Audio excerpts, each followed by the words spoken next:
বিসমিল্লাহির রহমানির রহিম। প্রিয় দেশবাসী, ভাই ও বোনেরা,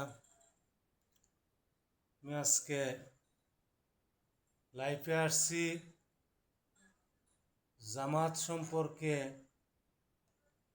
কিছু আলোচনা করার জন্য।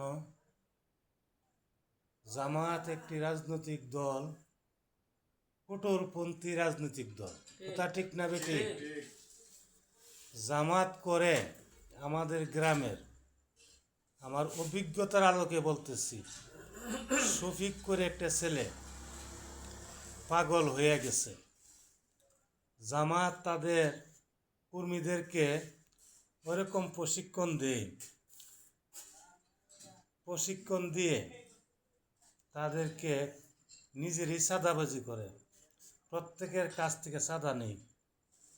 পরে এই যন্ত্রণা সহ্য না করতে পারে অনেক ছেলেরা মেধাবী ছেলেদেরকে পাগল বানিয়ে ফেলছে।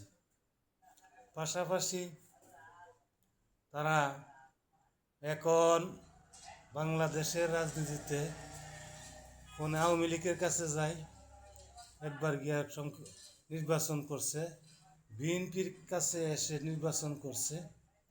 এখন তারা এককভাবে নির্বাচন করে সকল বিরোধী দলের মধ্যে একটা বিভ্রান্তি সৃষ্টি করে আওয়ামী লীগ মাথাছাড়া দেওয়ার সুযোগ করে দিচ্ছে।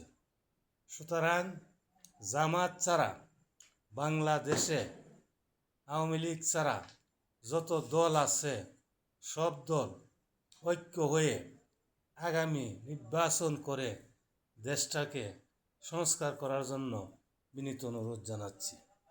পাশাপাশি আমাদের বাংলাদেশের যে 15 বৎসরে আওয়ামী দুঃশাসনে দেশকে ধ্বংস করেছে, আওয়ামী লীগ হচ্ছে বাংলাদেশের একটা অভিশপ্ত দল।